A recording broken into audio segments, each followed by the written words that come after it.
Watching Aida feels like entering a small, messy apartment where the walls are too close, the laughter too loud, and yet you cannot help feeling at home. It's a show that hides its tenderness behind vulgarity, that buries its heart under piles of bad jokes and empty beer cans. Aida is not merely a sitcom, it's a portrait of wounded humanity that refuses to stop smiling. Beneath every insult, every act of laziness or selfishness lies a silent cry for affection. Under its comic chaos beats a deep, trembling compassion for the broken, the tired, and the ordinary.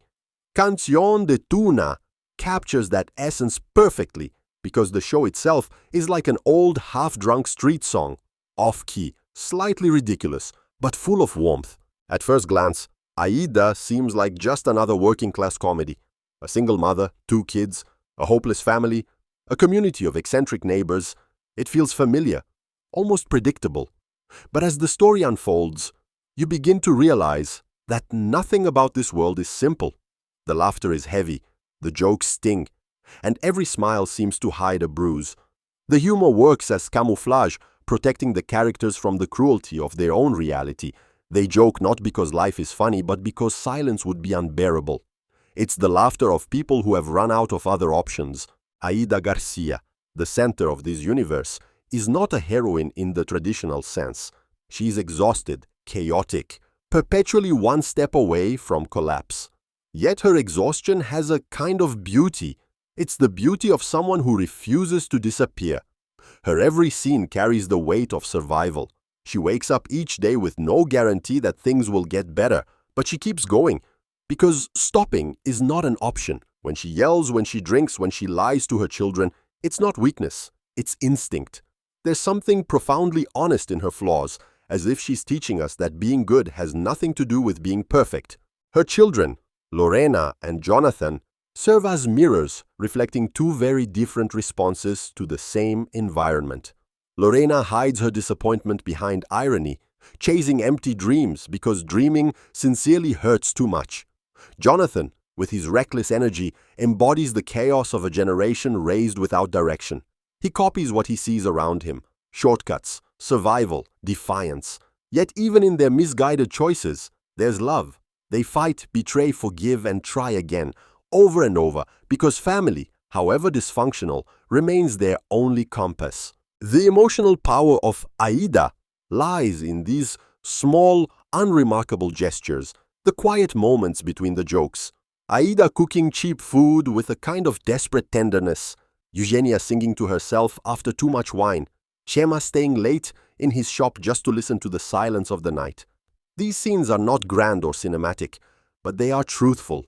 They capture the poetry of the ordinary, the kind of human beauty that hides in places most stories overlook. Aida reminds us that affection often arrives disguised as complaint, and care often takes the form of shouting. The neighborhood of Esperanza Sur becomes a character in itself, alive, noisy, and worn out. It's not just a setting, but a microcosm of endurance. Every wall, every street corner carries the smell of shared lives. People here know each other too well. Love and hate intertwine. The bar run by Mauricio is the beating heart of this community, a place where everyone's contradictions come to drink together. Mauricio, cynical and self-absorbed, often seems like the villain, yet there's something heartbreakingly human in his bitterness. His cruelty hides loneliness, his mockery hides fear. He makes jokes about everyone's misery because it's the only way he can tolerate his own. Chema, on the other hand, stands as the moral counterweight, a man who still believes in kindness, even when it seems naive. He represents the part of us that wants to keep believing that people can be better. Yet even he is not untouched by despair. His goodness, though genuine, often feels outdated, like an old song playing in a noisy bar. He tries to help Aida, to guide her, to love her. But love here is never simple. It's tangled in guilt, fatigue, and the constant weight of daily struggle. Their relationship is a tragic duet, 2 people who understand each other completely but cannot save each other.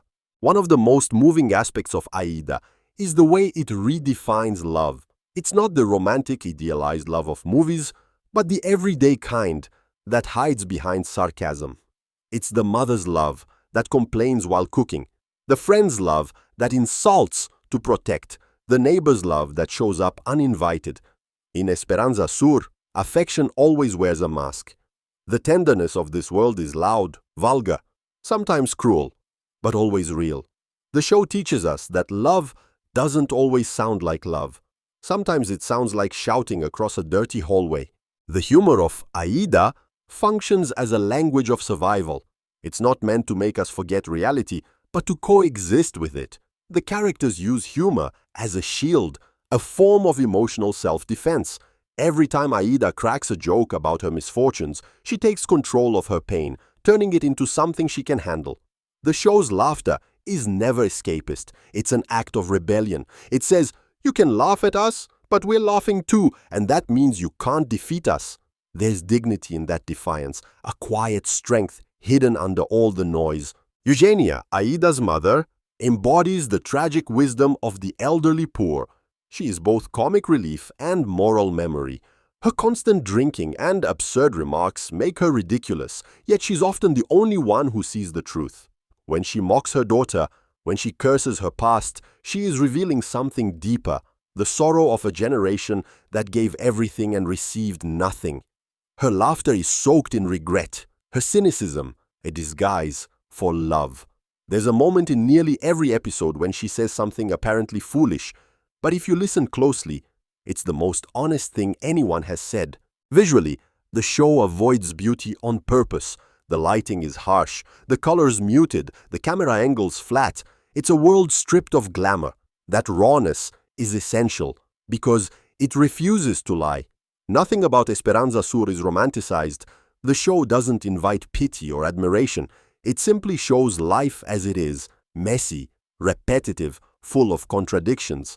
Yet somehow, through this unpolished realism, it achieves an unexpected tenderness. It tells us that imperfection can be beautiful, that people can be lovable even when they are unbearable. One of the most haunting aspects of Aida is its use of repetition. The same problems keep returning: debt, disappointment, loneliness.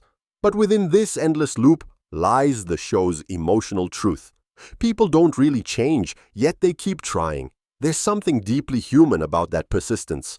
Aida's family fails over and over, but every new morning they wake up, argue, and start again. This cyclical rhythm becomes a kind of music, the canción de tuna of their existence. It's out of tune, but it's honest. They sing not to celebrate, but to survive. As I watched the series unfold, I realized that Aida speaks a universal language, the language of resilience. Its humor may be specifically Spanish, but its emotions are borderless. Anyone who has ever struggled to make ends meet, who has loved imperfectly, who has felt trapped by circumstance, will recognize themselves in these characters. The show becomes a mirror for anyone who has ever laughed through tears. It's not just about poverty in the economic sense. It's about emotional poverty, about the way modern life drains hope and replaces it with irony. What fascinates me most about Aida is how it dignifies imperfection. It gives value to the lives that television usually ignores. It says that the people who swear too much, who drink, who fail, who lie, still matter. They are not side characters in someone else's story. They are the story. Their flaws don't erase their humanity. They define it. Watching Aida comfort her children after another disaster, you realize that love, even when clumsy, is still sacred. There's a scene that stays with me, not because of what happens, but because of what it represents. Aida, tired after a long day, sits on the couch, surrounded by noise. Her son argues, her mother complains, the TV blares. For a moment she closes her eyes. The camera lingers just long enough for us to see the exhaustion in her face, the silent plea for a break that will never come. Then she opens her eyes, smiles weakly, and starts yelling again. That small gesture encapsulates the soul of the series. In that moment, humor and sadness coexist perfectly. It's what makes Aida unforgettable. It doesn't separate the comic from the tragic, because life doesn't either. By turning ordinary suffering into laughter, Aida achieves something extraordinary. It teaches empathy without preaching. It shows us that broken people are not to be pitied, but understood. It turns vulgarity into vulnerability, noise into meaning. The more you watch, the more you feel that beneath all the shouting and chaos lies a profound tenderness, a desire to be seen, to be forgiven, to be loved. The show's true magic is that it makes you laugh until you suddenly want to cry, and you're not sure when the transition happened. As the seasons progress, the tone becomes more melancholic. The characters age, their faces grow tired, but the humor persists. It becomes softer, more bittersweet. By the time Aida's story reaches its later chapters, the laughter feels like a ritual of endurance. The characters are no longer fighting to change their lives, they're fighting to keep them meaningful. It's in these later moments that the show's title, Canción de Tuna, feels most appropriate. It's the song of people who keep singing after the party has ended, who find comfort in each other's imperfections. In the end, Aida is not a comedy about poverty. It's a love letter to survival. It doesn't promise redemption, only recognition. It looks at failure and says, "You still matter." The tenderness hidden beneath its rough surface is what makes it truly beautiful. It's a show that believes in people even when they don't believe in themselves. Its humor may be crude, but its heart is pure. Watching it feels like listening to an old melody, imperfect, improvised, but filled with life. If I were to describe Aida in one line, I would say it is a story of people who keep laughing in a world that gives them no reason to. That laughter, messy and unrefined, becomes an act of grace. Canción de Tuna is the hymn of their resilience, their flawed humanity, their desperate hope. And perhaps that is why, long after the screen fades to black, we still hear the echo of their laughter, tired, tender, and true.